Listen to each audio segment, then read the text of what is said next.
سوال ہی پیدا ہوتا ہے کہ یہ کرنا کیا ہے آگے. اور یہ سب سے مشکل مسئلہ ہے، مرحلہ ہے جو ہم سمجھتے ہیں، کیونکہ جس طرح کی سیاست اس ملک میں ہو رہی ہے، دہائیوں سے ہو رہی ہے، جب سے پاکستان بنا ہے تب سے ہو رہی ہے، اس سے لوگوں کا جو مائنڈ سیٹ ہے نا وہ کچھ اس طرح سے بنا دیا گیا ہے کہ عام لوگ سمجھتے ہیں کہ ان کے پاس کوئی پاور نہیں ہے. عام لوگ اپنے آپ کو کمزور سمجھتے ہیں، اپنے آپ کو مظلوم سمجھتے ہیں، اپنے آپ کو محکوم سمجھتے ہیں، اور وہ یہ سمجھتے ہیں کہ ہم کچھ نہیں کر سکتے. اسی لیے کوئی بھی جو بااثر انسان ہوتا ہے، جو طاقت والا ہوتا ہے، یا جو میڈیا پہ آپ کو نظر آتا ہے، جس کو میڈیا بار بار آپ کو دکھاتا ہے، ٹی وی پہ نظر آتا ہے اور وہ اچھی اچھی باتیں کرتا ہے، آپ کو لگتا ہے کہ بس یہی بندہ جو ہے اب یہ ہمارے لیے کرے گا، اور لوگ اس کے پیچھے چل پڑتے ہیں. پیچھے سے یہ بات اس سے نا امید ہو جاتے ہیں، کوئی اور آ جاتا ہے اس کے پیچھے. لیکن اصل میں بات یہ ہے کہ یہ سارے تو ایک ہی ہیں. لوگوں کو یہ سمجھ نہیں آ رہی کہ اصل میں جو تقدیر بدلنی ہوتی ہے، جو ہم نے اپنے آپ کو بہتر کرنا ہے، وہ ہمارے اپنے ہاتھ میں ہوتا ہے. تو یہ چیز لوگوں کو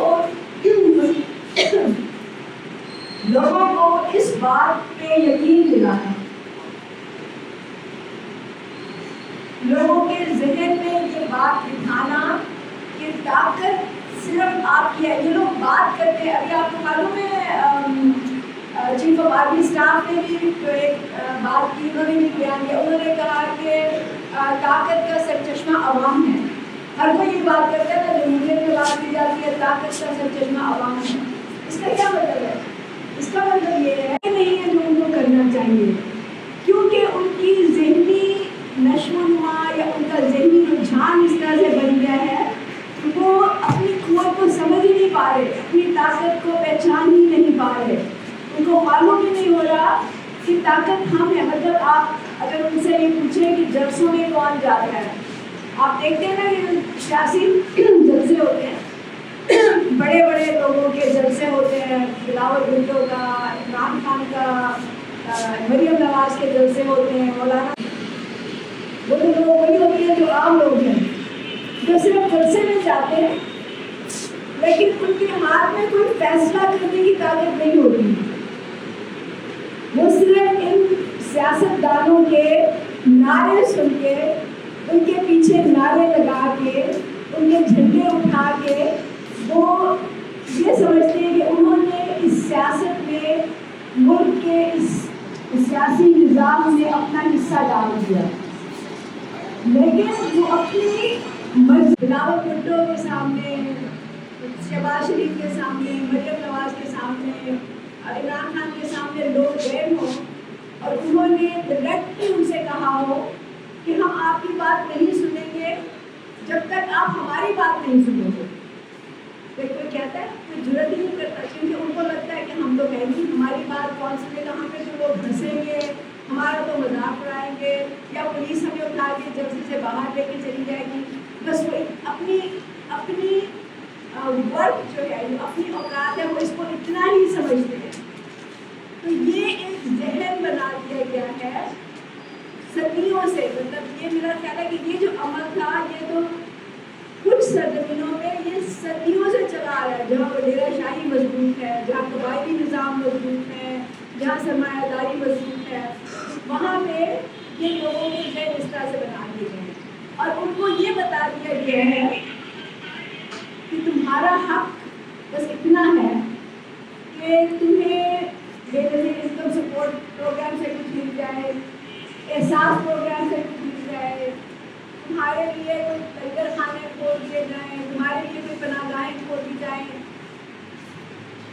اب P T I Imran Khan سے جب آپ پوچھتے ہیں ان کے لوگوں سے کہ عمران خان نے کیا کیا، تو وہ بڑے فخر سے کہتے ہیں کہ عمران خان نے پناہ گاہیں کھولی اور لنگر خانے کھولے. اس کے غریبوں میں، اس کے دل میں غریبوں کا اتنا درد ہے کہ اس نے یہ پروگرام شروع کیا.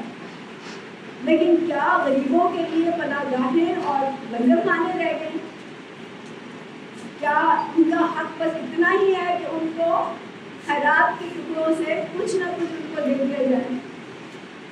تو یہ جو آئیڈیاز ہیں، یہ جو بات ہے، یہ جو خیالات ہیں، یہ حکمران طبقہ ہے جو کہ پروموٹ کرتا ہے، جو کہ میڈیا پہ پروموٹ ہوتا ہے، جو کہ آپ ٹی وی پہ پروموٹ کرتے ہیں، جو نعروں میں لگاتے ہیں، جو این جی اوز کے تھرو پروموٹ ہوتا ہے کہ آپ کا حق بس یہ ہے کہ آپ کی نالی پکی کرا دی جائے، آپ کا کوئی تھانے کچہری کا کام کرا دیا جائے، آپ کو تھوڑا بہت آپ کے مسئلے مسائل کو حل کر دیا جائے، تو یہ آپ کو اس نظام میں سے بس اتنا ہی ملے گا اور یہی آپ کا حق ہے، اور اس پہ آپ خوش ہو جاؤ اور پھر اس بندے کے پیچھے جاؤ جس نے یہ کرایا۔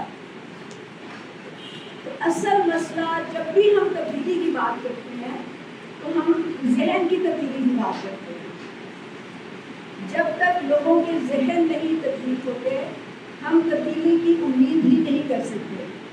آپ جتنا مرضی ان کے ساتھ جا کے کھڑے ہو جائیں، آپ ان کے محلوں میں جا کے ان کی گلیاں پکی بھی کرا دیں، آپ ان کو راشن کے بھی ان کو ٹھیلے پہنچا دیں ان کے گھروں میں، لیکن کل کو کوئی اور جب آئے گا آپ سے زیادہ وہ ٹھیلے پہنچائے گا راشن کے، آپ سے زیادہ وہ ان کے کام کرائے گا، آپ سے زیادہ وہ ان کو دے دے گا، تو وہ ادھر چلے جائیں گے، بیکاز ان کو آئیڈیا ہی نہیں ہے، ان کا ذہن ابھی میچور نہیں ہے، وہ اس میں پھنسا ہوا ہے کہ بس ہمیں اتنا ہی ملنا چاہیے، اور اس میں سے جو ہمیں تھوڑا زیادہ دے دے گا ہم اس کے ساتھ جا کے کھڑے ہو جائیں گے۔ یہ ہو رہا ہے اس ملک میں، اور ہم نے اس سے لوگوں کے ذہن کو آزاد کرانا، یہ ہمارے سب سے بڑا چیلنج ہے۔ اچھا، اب ہم آتے ہیں کہ سیاسی پارٹی تو ہم نے بنائی، سیاسی پارٹی بنانے کا مقصد کیا ہوتا ہے؟ ظاہر ہے کہ ہمارا ایک نظریہ ہے، ہمارا ایک منشور ہے، لیکن وہ نظریہ اور وہ منشور بیکار ہے جب تک اس کو کوئی امپلیمنٹ کرنے والی فورس نہیں آئے گی نا، جب تک اس کو کوئی عملی جامہ نہیں پہنائے گا۔ میں آپ کو ایک بڑی آج مزے کی بات بتاتی ہوں، مجھے نہیں معلوم کہ آپ میں سے کتنے لوگوں نے آئین پاکستان کو پڑھا ہے، پاکستان کا جو آئین ہے کتنے لوگوں نے پڑھا ہے یہاں پہ؟ کسی نے نہیں پڑھا ہے؟ اس کا مطلب ہے آپ بالکل لا علم ہیں، آپ اپنے رائٹ سے بھی لا علم ہیں، آپ کو معلوم ہی نہیں کہ آئین میں آپ کے لیے کیا لکھا ہے، کیونکہ جب آئین کی بات ہوتی ہے نا، میڈیا پہ بات ہوتی ہے، وہ صرف اس لیے ہوتی ہے کہ طاقت کس کے ہاتھ میں جائے گی۔ جب سویلین حکومت سے کوئی آمر آ جاتا ہے تو بہت شور مچتا ہے، بہت زیادہ میڈیا پہ، اور جو بڑے دلیر لوگ ہیں وہ کھڑے ہو کے کہہ لیتے ہیں کہ دیکھو آئین کو پامال کر دیا گیا، دیکھو جمہوریت کو خراب کر دیا گیا، دیکھو اس ملک میں تو جمہوریت کو ختم کر دیا گیا۔ ابھی اس وقت کیا ہو رہا ہے؟ دو پارٹیاں ہیں، مطلب ایک طرف پی ڈی ایم ہے، ایک طرف پی ٹی آئی ہے، ان کے درمیان جھگڑا ہو رہا ہے کہ آئین کی بالادستی کون چاہتا ہے، آئین کے ساتھ کون کھڑا ہے، اور وہ دونوں پارٹیاں کہہ رہی ہیں کہ ہم آئین کے ساتھ ہیں، اگلا والا جو ہے وہ آئین کے خلاف ہے۔ اس میں بات ہو رہی ہے نا، اور سارے لوگ یہ سمجھ رہے ہیں کہ بس آئین یہی ہے، لیکن کیونکہ کسی نے پڑھا نہیں آئین، نہ ہمارے اسکولوں میں آئین پڑھاتے ہیں، نہ کالجز میں آئین پڑھاتے ہیں، آئین میں کیا لکھا ہوا ہے؟ اگر آپ آئین کو پڑھیں، آپ بے شک اس کی ساری شقیں نہ پڑھیں، لیکن وہ شقیں پڑھیں جس میں انسانوں کے حقوق کا ذکر کیا گیا ہے، جس میں ریاست کی ذمہ داری کا ذکر کیا گیا ہے۔ آئین کی میں آپ کو 2-3 چیزیں بتاؤں گی جو کہ آپ پھر جا کے پڑھ لینا اس کو۔ چیپٹر 2 اس کی جو کلاس یا شپ 38A ہے، اس میں کیا لکھا ہوا ہے؟ اس میں لکھا ہوا ہے کہ یہ ریاست کی ذمہ داری ہے کہ وہ لوگوں کی بہتری کے لیے کام کرے، بلا تفریق، رنگ، نسل، یہ کیا ہوتا ہے، کاسٹ، اس قسم کی چیزوں سے براتر ہو کے وہ تمام شہریوں کی بہتری کے لیے وہ کام کرے۔ پھر اس میں لکھا ہوا ہے کہ یہ کرنے کے لیے ریاست کو کیا کرنا پڑے گا؟ دولت کا اور ذرائع پیداوار کا ارتکاز چند ہاتھوں میں جمع ہونے سے روکنا پڑے گا۔ اس کا مطلب ہے کہ ریاست کی ذمہ داری ہے کہ وہ ذرائع پیداوار جس میں زمینیں، کارخانے، فیکٹریاں، کانے، ادارے، امپورٹ ایکسپورٹ، جہاں سے دولت بنتی ہے، اس پہ چند ہاتھوں کا کنٹرول نہیں ہوگا۔ اور لکھا ہے کہ دولت کو چند ہاتھوں میں جمع نہیں ہونے دیا جائے گا، یہ ریاست کی ذمہ داری ہے۔ کیا اس پہ کوئی بات کرتا ہے کبھی؟ کسی صحافی نے, کسی لیڈر نے, کسی پارلیمنٹ میں بیٹھے ہوئے بندے نے, کسی ایم پی اے نے, ایم ایل اے اس پہ بات کی؟ کسی نے بات نہیں کی نا. کیونکہ کیوں کریں گے وہ بات؟ یہ تو ان کے خلاف جاتی ہے. وہی تو لوگ ہیں جو کہ دولت کو جمع کر کے بیٹھے ہوئے ہیں, وہی تو لوگ ہیں جو کہ ذرائع پیداوار کے مالک ہیں. زمینوں میں کون مالک ہے؟ فیکٹریوں کا کون مالک ہے؟ اس ملک میں وہی چند لوگ ہیں نا جن کا بھی دیکھو وہ چند لاکھ لوگ ہیں, 1.5 لاکھ ہوں گے, 2 لاکھ اتنے ہی لوگ ہیں. تو یہ آئین پاکستان کہتا ہے. پھر آئین پاکستان کیا کہتا ہے کہ ریاست کی ذمہ داری ہے کہ وہ مالک اور ملازم یعنی امپلائی اور امپلائر کے درمیان, اور جو لینڈ اونر ہے مطلب جاگیردار ہے, بڑا زمیندار ہے, اس کے اور جو زمینوں پہ کام کرتے ہیں لوگ, ان کے درمیان جو رائٹس ہیں ان میں توازن ہو, ان میں بیلنس ہو, ان کے حقوق میں بیلنس ہو. یہ نہ ہو کہ ایک کے پاس بہت زیادہ طاقت ہے, بہت زیادہ دولت ہے, اور دوسرے کے پاس نہیں ہے. تو کیا وہ ہو رہا ہے؟ وہ تو آپ کے سامنے کھلا اس کی خلاف ورزی ہو رہی ہے, آپ کی آنکھوں کے سامنے ہو رہی ہے. کوئی بولتا ہے اس پہ؟ کوئی نہیں بولتا. عوام جو ہے وہ سو رہے ہیں, نوجوان جو ہیں وہ سوشل میڈیا پہ جو کیا فن, انٹرٹینمنٹ, ہنسی مذاق اس طرح کی چیزوں میں لگے ہوئے ہیں, اور جو بیچارے مزدور ہیں وہ اپنی مزدوری کے غم میں وہ ہیں, بتایا خوشیاں کر رہے ہیں. اور جو پڑھے لکھے ہیں آئی ڈونٹ نو, ان کو کسی کو سمجھ نہیں, کوئی اس کو نہیں سوچ رہا. یہ ریاست کی ذمہ داری ہے کہ وہ اس کو بیلنس کرے. اور کیا لکھا ہے آئین میں؟ اور لکھا ہے ریاست کی ذمہ داری ہے کہ وہ لوگوں کے استحصال کو روکے. استحصال کو مطلب یہ کہ وہ انسانوں کا استحصال نہ ہونے دے اس ملک میں. کیا استحصال نہیں ہو رہا یہاں پہ؟ روزانہ استحصال ہے, سڑکوں پہ ہو رہا ہے, دفتروں میں ہو رہا ہے, اداروں میں ہو رہا ہے, کھیتوں میں ہو رہا ہے, کانوں میں ہو رہا ہے, فیکٹریوں میں ہو رہا ہے. روزانہ استحصال ہو رہا ہے. کسی نے اس پہ بات کی؟ اور لکھا ہوا ہے کہ آہستہ بتدریج ریاست یہ یقینی بنائے گی کہ ہر انسان کو اس کی صلاحیت کے مطابق, اس کی ابیلٹی, اس کی صلاحیت, اس کی قابلیت کے مطابق کام دیا جائے گا, کام ملے گا, اس کو روزگار ملے گا, اور پھر اس کے مطابق, اس کام کے مطابق, اس روزگار کے مطابق اس کو معاوضہ دیا جائے گا. کیا ہوتا ہے یہاں پہ؟ بے روزگاری کی شرح جو ہے حد سے بڑھ چکی ہے. اس کے کسی کو, میں تو جو آپ کے سرکاری آداد و شمار آتے ہیں نا, میں بلیو ہی نہیں کرتی, بیکاز دے آل فیک. اس کو صحیح ہوتے ہی نہیں آداد و شمار. کیا اس پہ بات کی کسی نے؟ لکھا ہوا ہے بتدریج. اب بتدریج 75 سال ہو گئے, بتدریج اور کب آئے گی؟ کیا 175 سال کے بعد آئے گی؟ کیا 400 سال کے بعد آئے گی؟ اس کی طرف تو ہمیں کوئی لائے عمل ہی نہیں نظر آ رہا نا. ریاست نے اس کے لیے کوئی پلاننگ ہی نہیں کی. آپ کا جو آئین ہوتا ہے, آئین ایک براڈر پرنسپل کو, مطلب وہ کچھ اصول متعین کرتا ہے. وہ ریاست اور شہریوں کے درمیان جو رشتہ ہوتا ہے اس کے لیے وہ ہوتا ہے. ریاست کی کیا ذمہ داری ہے, شہریوں کی کیا ذمہ داری ہے. ریاست کے کیا حقوق ہیں, شہریوں کے کیا حقوق ہیں. اس کو ہم کہتے ہیں سوشل کانٹریکٹ, عمرانی معاہدہ. اس میں صاف لکھا ہوا ہے جو یہ ہونا چاہیے. لیکن جو آئین ہوتا ہے وہ تبھی امپلیمنٹ ہو سکتا ہے جب اس آئین میں جو اصول لکھے ہوئے ہیں اس کے مطابق قوانین بنائے جائیں, اس کے مطابق پالیسیاں بنائی جائیں. اس کے لیے آپ کو پارلیمنٹ میں ڈسکشن کی ضرورت ہے, اس کے لیے آپ کو پارلیمنٹ میں ڈبیٹ کی ضرورت ہے, اس کے لیے آپ کو پبلک میں ڈبیٹ کی ضرورت ہے. آخرکار یہ لوگوں کا مسئلہ ہے نا, لوگ اس سے متاثر ہو رہے ہیں. جب اس میں بات نہیں ہو رہی, یہ لوگوں کے حق کی بات ہو رہی ہے, لیکن لوگ پبلک میں تو کوئی ڈبیٹ ہی نہیں, کیونکہ پبلک تو سوئی تھی, اس کو پتہ ہی نہیں کہ ہمارے کیا رائٹس ہیں, آئین میں کیا لکھا ہے. اس طرح کی بہت سی شکیں ہیں آئین میں جو لکھی ہوئی ہیں, لیکن میڈیا میں صرف ان پہ بات ہوتی ہے جہاں ان بڑے لوگوں کا مفاد سامنے آ جاتا ہے, جہاں ان بڑے لوگوں کی امیر کبیر ارب خرب پتی لوگوں کا جب اس میں انٹرسٹ ہوتا ہے تو تب یہ بات کرتے ہیں. تب یہ لوگوں کو پھانسی بھی چڑھا دیں گے, تب یہ لوگوں کو تختہ بھی کر دیں گے, تب یہ سڑکوں پہ بھی آ جائیں گے, کیونکہ ان کا اپنا مفاد اس میں شامل ہے. لیکن جب عوام کی بات ہوتی ہے, عام لوگوں کی بات ہوتی ہے, مڈل کلاس کی بلڈ پریشر کی بات ہوتی ہے, تو اس پہ کوئی بات نہیں کرتا. تو اب باقی آپ کو جا کے پڑھیے گا، نیٹ سے نکالیں آئین پاکستان، کانسٹیٹیوشن آف پاکستان 1973، اس کی جو تمام جو اس پہ ترمیمیں ہوتی ہیں ان کو بھی پڑھ رہے ہیں. تو آئین پاکستان کا مطالعہ آپ لوگوں کو ضرور کرنا چاہیے. اچھا، اب اس کو عملی جامہ کیسے پہنائیے؟ میں نے کہا نا یہ بیکار ہے، لکھا آپ جو مرضی اچھی باتیں لکھ کے رکھ لیں، جو مرضی اچھی آپ اس میں شکلیں ڈال دیں آئین میں، اس کا فائدہ کیا اگر اس کے پیچھے کوئی قانون اور پالیسی نہیں ہے؟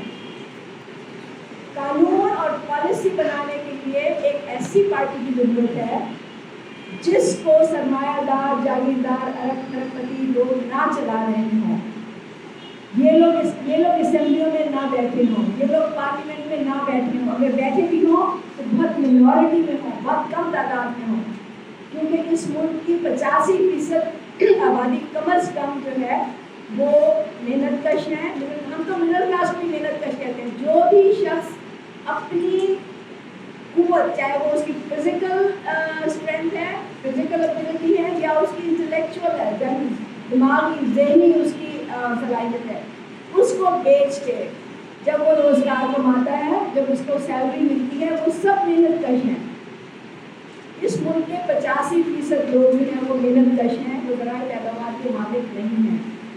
اس لیے پارلیمنٹ میں 85% لوگوں کو ہونا چاہیے. 2/3 میجورٹی سے بھی زیادہ لوگ ہیں وہ عام لوگ ہونے چاہیے پارلیمنٹ میں. وہ کون لے کے آئے گا؟ کیا پی ٹی آئی لے کے آئے گی؟ انہیں تو جھگڑا چل رہا ہے کہ 2 کروڑ 100 کروڑ 2 کروڑ پتہ نہیں کتنے تو وہ پیسے مانگ رہے ہیں ٹکٹ دینے کے. کیا وہ عام لوگوں کو لے کے آئیں گے اسمبلیوں میں؟ کیا پیپلز پارٹی لے کے آئے گی؟ وہ تو آپ دیکھیں 10 15 20 سال سے پہلے کب سے یہاں پہ حکومت ہے. کون جاتا ہے اسمبلیوں میں؟ وہ لوگ جاتے ہیں جن کے پاس زمینیں ہیں، کاروبار ہیں، جو بڑے بڑے ارب پتی لوگ ہیں. کیا مسلم لوگ نہیں لے کے آئے گی؟ ابھی مقابلہ ہوا تھا یہ ملتان میں، میرا خیال ہے دلی الیکشن پہ، اس میں مقابلہ یہ تھا کہ کون جیتے گا، اور اس میں دونوں طرف سے الیکٹیبلز کا مقابلہ تھا. یہ تو ساری سیاست الیکٹیبلز کی سیاست ہے. یہ پارٹیاں تو نہیں لے کے آئیں گی، لیکن یہ پارٹیاں عام لوگوں کو نہیں لے کے آئیں گی. اور جب یہ کبھی کبھار دکھاوے کے لیے کسی کو ٹکٹ دے بھی دیتی ہیں، کسی عام بندے کو یہ ٹکٹ دے بھی دیتی ہیں، لیکن کیونکہ ان کا نظریہ ہی نہیں ہوتا، کیونکہ ان کے پیچھے وہ پرنسپل نہیں ہوتا، تو پھر یہ ایکسپیکٹ کرتی ہیں کہ وہ جو عام بندہ جس کو انہوں نے ٹکٹ دیا ہے وہ اسمبلی میں بیٹھ کے جہاں یہ کہے گا ادھر ہی ووٹ دیں گے، انہیں کی بات مانی جائے گی. پھر بھی اور یہ کرتے اس لیے کہ ان کے ووٹ زیادہ ہوں، ان کے ساتھ 2-4 بندے ایسے بھی یہ لوگ ڈال دیتے ہیں تاکہ وہ یہ ٹاؤن بن جائے، جو یہ کہیں وہ کرتے رہے نیچے سے. اس لیے برابری پارٹی کا بڑا ہونا، برابری پارٹی کا منتخب ہونا، برابری پارٹی کا حکومت میں آنا، ہم سمجھتے ہیں کہ اس ملک کی بقا کا سوال ہے. یہ ایگزسٹینشیل ایشو ہے اس وقت، کیونکہ جو ہم دیکھ رہے ہیں اس وقت اس میں تو ہمیں دھڑے بنتے ہوئے نظر آ رہے ہیں. امیر لوگوں کے، کبیر لوگوں کے، بڑے بڑے مافیاز کے دھڑے، جو مجھے یہ لگتا ہے کہ وہ اس ملک کو ڈیوائڈ کر دیں گے. یہ تمہاری جگہ ہے، وہ میری جگہ، وہ میری جگہ، اور وہاں پہ اپنی یہ چھوٹی چھوٹی حکومتیں قائم کر لیں گے، اور پھر ان کو اس وقت ابھی کے لوگوں کو ڈیوائڈ کر دیں گے، مزید ڈیوائڈ کر دیں گے. تو آپ سمجھ لیجیے کہ آپ کہاں کھڑے ہوں گے اس وقت، عام لوگوں کا کیا حال ہوگا. اس لیے برابری پارٹی کا حکومت میں آنا، حکومت بنانا بہت ضروری ہے. اب ہمیں معلوم ہے کہ یہ آسان کام نہیں ہے. ہم حقیقت کو دیکھتے ہیں نا، ابھی میں نے کہا لوگوں کے ذہن کو بدلنا مشکل کام ہے. ہمیں معلوم ہے کہ یہ آسان کام نہیں ہے. تو کرنا کیا ہے؟ پہلا اسٹیپ تو ہم نے لینا ہے. ہم نے یہ فیصلہ کیا ہے کہ 2023 کے الیکشن میں ہم کوشش کریں گے کہ کہیں سے بھی لوگ امیدوار ہمارے جتنے حلقوں سے ہم کوشش کریں گے ہم کھڑے کر سکتے ہیں اپنے امیدوار، ہم کھڑے کریں. اس سے فرق نہیں پڑتا کہ وہ جیتے یا ہارے، کیونکہ اس وقت مقابلہ کرنا ضروری ہے. اس وقت یہ لوگوں کو بتانا ضروری ہے کہ کہ ہم بھی ہیں کیا ہوگا، اس سے کیا نکلے گا، اس سے یہ پتہ چلے گا. لیکن جب 2018 کے الیکشن ہوئے تھے نا تو جواز صاحب کے الیکشن رہا تھا، اس زمانے میں 12-13 کینڈیڈیٹ تھے پاکستان سے. جواز صاحب نے کس کے خلاف الیکشن لڑا تھا؟ اگر وہ چاہتے، اگر وہ جیتنا چاہتے تو پاکستان میں بہت سے ایسے حلقے ہیں جہاں کمزور امیدوار تھے ان کے جیتنے کی شاید تھی، وہاں سے کھڑے ہو جاتے، وہ جیت جاتے، اسمبلی میں جا کے بیٹھ جاتے، ایم پی بن جاتے. لیکن انہوں نے نہیں کیا کیونکہ وہ میسج دینا چاہتے. وہ کھڑے ہوئے بلاول بھٹو کے خلاف، وہ کھڑے ہوئے عمران خان کے خلاف، اور وہ کھڑے ہوئے شہباز شریف کے خلاف.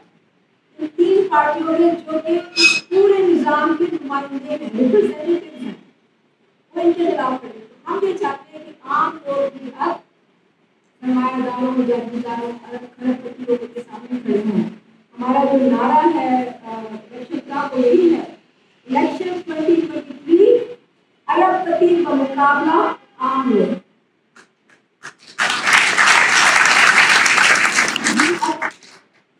اب کہنے میں اور اس کو کرنے میں بہت لمبا سفر ہے نا. ہم یہ سمجھتے ہیں کہ الیکشن جو ہے وہ 2023 کے اکتوبر میں ہو جائیں گے. پہلے نہیں ہوں گے. عمران خان صاحب بہت شور کر رہے ہیں کہ جلدی کرا دو، لیکن ہمارا خیال ہے کہ نہیں ہوں گے، اکتوبر میں ہی ہوں گے. انلیس اس سے پہلے کوئی ایسا واقعہ ہو جاتا ہے کہ پورا نظام جو ہے وہ گرم ہو جاتا ہے تو اکتوبر میں ہوں گے. ہم یہ چاہ رہے ہیں کہ جو لوگ الیکشن لڑنا چاہتے ہیں، یہ بتائیے اس ہال میں کتنے لوگ ہیں، کوئی ہے جو کہ الیکشن لڑنا چاہتے ہیں، جو سوچ رہے تو سوچ رہے کھڑے ہو جائیں گے. ویری گڈ، بہت اچھی کامیاب ہو جائیں سب کے لیے. آپ کو مجھے اپنے نام دے دیں یا فیاض صاحب کو دے دیں یا مجھے دے دیں. اچھا اس کا طریقہ کیا ہے؟ اب میں آپ کو بتاتی ہوں کہ اس کے لیے اسٹریٹجی کیا ہے. آپ نے ارادہ کر لیا نا، اب آپ نے اس کو آگے کیسے بڑھانا ہے. جو لوگ الیکشن لڑنا چاہتے ہیں وہ ہمیں اپلائی کریں. اپلیکیشن پروسیس ہے اس کا، جو اپلائی کریں وہ ہم اپنے سینٹر میں رکھیں گے. جب الیکشن کا اعلان ہوگا، اناؤنس کریں گے، پھر ہم اس وقت دیکھیں گے کہ کس کو دینا چاہیے. ظاہر ہے کہ وہ لوگ جو بہت اچھے سے پارٹی کے ساتھ ہیں، جو جنہوں نے تنظیمیں بنائی ہیں، جنہوں نے کام کیا ہے، ان کو ہی پریفرنس ہوگی کرتی. تو یہ ایک بات ہے. دوسرا میں کیا چاہتی ہوں کہ آپ کیا کریں، جو بھی امیدوار یہاں پہ الیکشن لینا چاہتے ہیں وہ یہ کریں کہ آپ لوگ اپنے آپ کو پروموٹ کرنا شروع کریں. امیدوار صوبائی اسمبلی یہ نمبر اپنا نام لکھیں ساتھ. امیدوار قومی اسمبلی اپنا نام لکھیں، حلقے کا نام لکھیں. اس کے آپ نے اگر اپنی تصویریں بھیج دیں، اپنے وہ جب آپ اپلیکیشن فارم بھیجیں گے ساتھ میں تصویر دیں گے، ہم آپ کے سینٹر سے پوسٹر بنا کے بھیجیں گے جو آپ سوشل میڈیا پہ شیئر کر سکتے ہیں. کیونکہ آپ کی پروموٹ کرنا شروع ہے. پورے سندھ میں پتہ چلتا ہے، بلکہ پورے پاکستان میں پتہ چلتا ہے کہ ہمارے اتنے امیدوار بھی ہیں جو الیکشن لڑنے کا ارادہ کر رہے ہیں. تو یہ نمبر 1، کیونکہ اس سے یہ میسج جائے گا، جب آپ یہ کریں گے نا اس سے یہ میسج جائے گا کہ گلابی پارٹی میں کوئی الیکٹیبل نہیں آئے گا. گلابی پارٹی عام لوگوں کی پارٹی ہے اور ہم جو دعویٰ کرتے ہیں کہ ہم عام لوگوں کو ہی الیکشن لڑوائیں گے، یہ میسج جائے گا اس کے سامنے. تو یہ آپ نے کرنا ہے. دوسری بات یہ ہے آپ لوگوں نے اپنی ویڈیوز بنانی ہے اور یہ سب کو کرنی چاہیے، لیکن خاص طور سے جو الیکشن کنٹیسٹ کرنا چاہ رہے ہیں. لیکن اس پر جو ہے نا لیڈر بننے کا کیا طریقہ، آپ کا لیڈر جو بھی الیکشن لڑ رہا ہے وہ اپنے حلقے میں ایک لیڈر کے طور پہ سامنے آئے گا، گلابی پارٹی کے لیڈر کے طور پہ. تو لیڈر بننے کے لیے لوگوں کو آپ کے بارے میں جاننا ضروری ہے. لوگوں کو پتا ہونا چاہیے کہ آپ کون ہیں، آپ کا بیک گراؤنڈ کیا ہے، آپ گلابی پارٹی میں کیوں آئے ہیں، آپ کیا کریں گے جب آپ الیکٹ ہوں گے. آپ لوگوں کو یہ بتانا ہے. اس کے لیے آپ نے ویڈیوز بنائیں، اپنی ویڈیوز بنائیں. پیچھے جواز صاحب کی طرف یہ بینر رکھیں، کوئی جس پہ جواز صاحب کی تصویر ہو، پارٹی کا جھنڈا ہو، ہمارا سلوگن ہو، اور اس پہ آپ ویڈیو بنائیں کہ میں فلاں ہوں، اپنا تعارف کرائیں، اپنے حلقے کا تعارف کرائیں، اور پھر آپ کہیں کہ یہ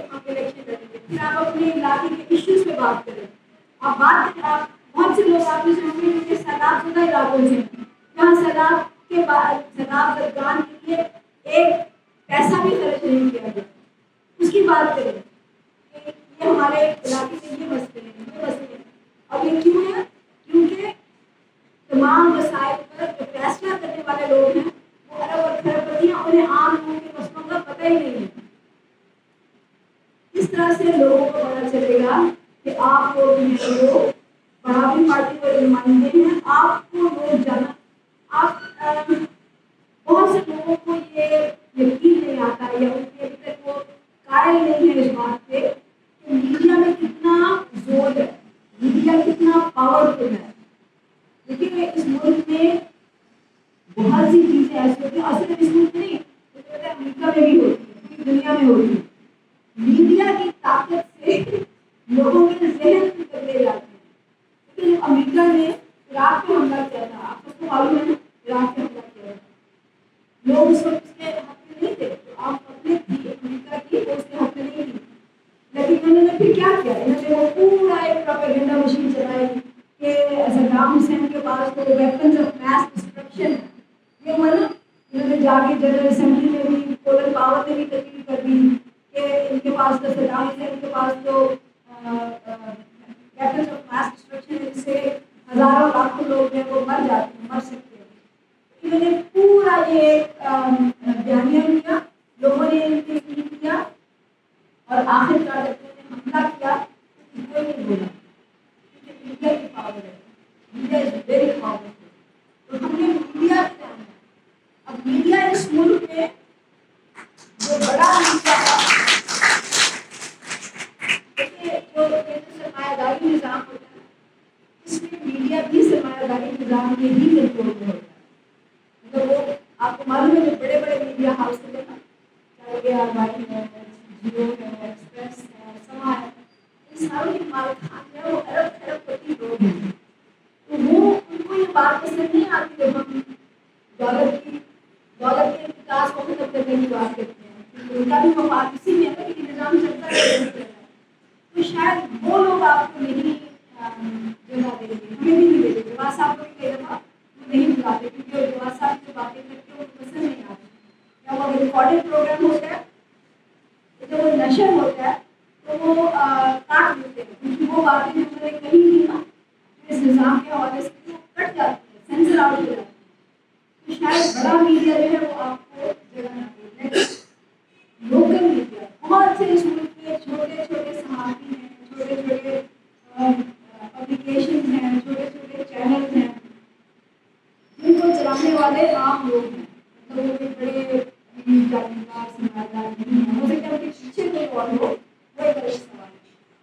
تو ان سے اپنے رابطے کام کریں, ان سے رابطے کر کے وہاں پہ اپنی خبریں چھپائیں. جہاں جہاں آپ کو لوگ یوٹیوب چینل ہیں جس کے پاس کوئی اخبار ہے, جس کے پاس کوئی بھی میڈیا پروموشن ہے نا, وہ آپ ان کے بارے میں اپنے گروپ بنائیں, واٹس ایپ کے گروپ بنائیں, لوگوں کے واٹس ایپ گروپ میں جائیں, اپنی چیزیں شیئر کریں, پارٹی کے پیمپلیٹ شیئر کریں, جواز صاحب کی ویڈیوز شیئر کریں. ابھی میں نے چینل بنایا ہے, اس میں میں نیوز میں بات کرتی ہوں, اس کو شیئر کریں.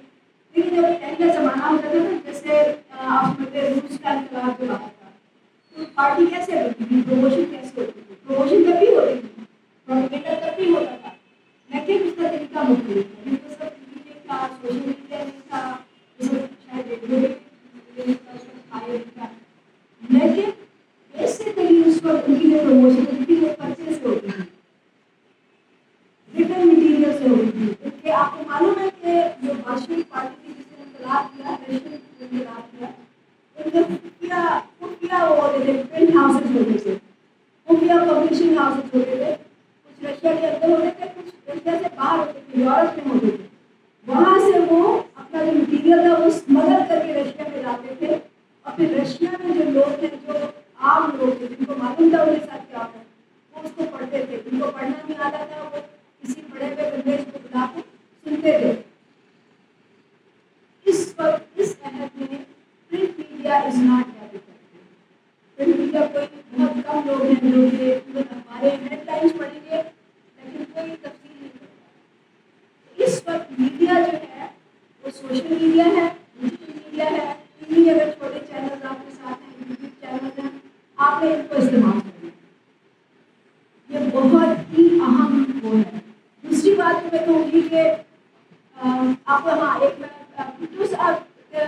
ضیاء الحق کا دور آیا تو آپ کو معلوم ہے کہ امریت کا دور تھا، ہر چیز پہ پابندی تھی.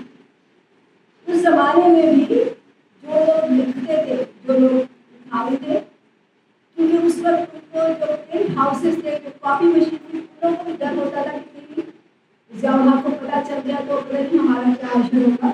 وہ کیا کرتے تھے کہ وہ فوٹو کو کاربن پیپر سے، وہ جب ہاتھ سے لکھتے تھے وہ کاربن پیپر نیچے رکھتے تھے. آپ جو بہت لوگوں کو اس آیت کا پتہ نہیں ہوگا لیکن آپ کو پڑھنا چاہیے. اس طرح سے لوگ جو ہے اپنے نظریات دوسروں تک پہنچاتے تھے رائٹنگ کے تھے. اب رائٹنگ جو ہے وہ اتنی افیکٹو نہیں ہے.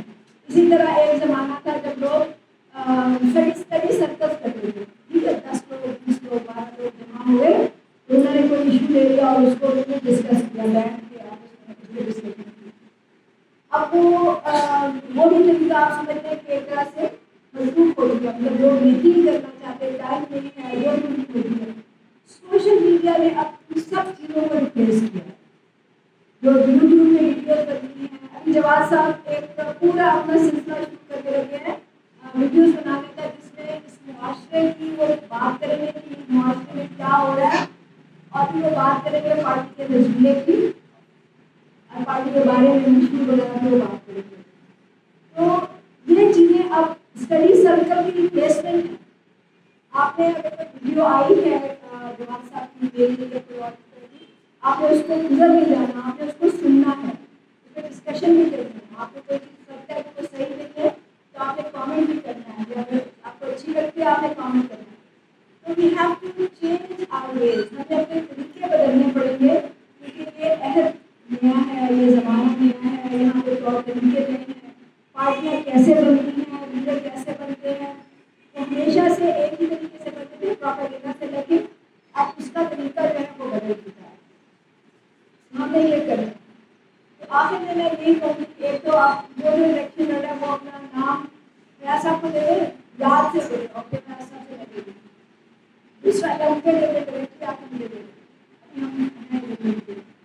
دوسرا یہ کہ اب آپ نے لوگوں میں جاری کام کرنا، جیسے میں نے پہلے کہا کہ لوگوں کے ذہن سازی کی ضرورت ہے. ان کے دل سے یہ معلوم ہے بہت پرابلم ہے، صرف میں نہیں ہے، صرف ساؤتھ کے جہاں میں نہیں ہے، بہت سے بلوچستان میں بھی ہے جہاں پہ یہ لوگ پھنسے ہوئے ہیں، جہاں پہ جبر ہے لوگوں کو.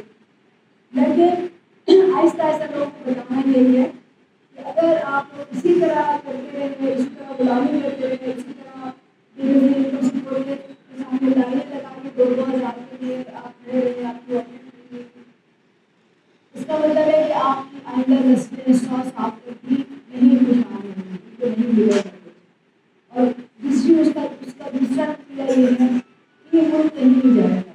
یہ ملک ابھی ہم دیکھتے ہیں نیچے جا رہا ہے، گیٹ ورس، اور ملک جو ہے وہ آہستہ آہستہ تنزل کی طرف جائے گا.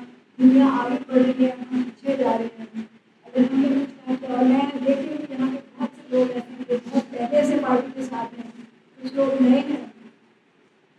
تو لوگوں کو نظریے کے ساتھ جو پہلے سے جڑے ہوئے ہیں اور بہت عرصے سے جڑے ہوئے ہیں وہ اسی لیے جڑے ہوئے ہیں، وہ نظریے کے ساتھ ہیں. اس لیے نہیں کہ ہم لوگوں کو پیسے دیے ہیں، اس لیے نہیں کہ ہم لوگ کو دفتر کھول دیتی ہیں، اس لیے نہیں کہ ہم لوگوں کو جھنڈے دیے ہیں، کچھ ہم ان کو بڑا آتی ہیں، اس لیے نہیں کہ ہم ان کو پیسے دے کے سفر کرائے ہیں. اسی لیے وہ صرف نظریے کے ساتھ کھڑے ہوئے ہیں، اور اسی لیے ہم ان کی بہت زیادہ عزت کرتے ہیں. جو لوگ نظریے کے ساتھ وہی لوگ ہیں جو ہمارے لیے ہم سمجھتے ہیں کہ جو بارش کے پہلے کرتے ہوتے ہیں. یہ ضرور ہے کہ یہ دنیا چلتی رہے گی. جو لوگ شروع میں آتے ہیں وہ اپنا کام کرتے ہیں، اس کے آگے بعد میں جانے والے اس سے زیادہ کام کرتے ہیں. تو ہمیں کبھی یہ کمپٹیشن نہیں ہونا چاہیے کہ میں تو 10 سال میں ہوں اور کوئی نیا جو آنے والا ہے وہ زیادہ وہ کر گیا یا زیادہ اس کو نہیں ہوگی.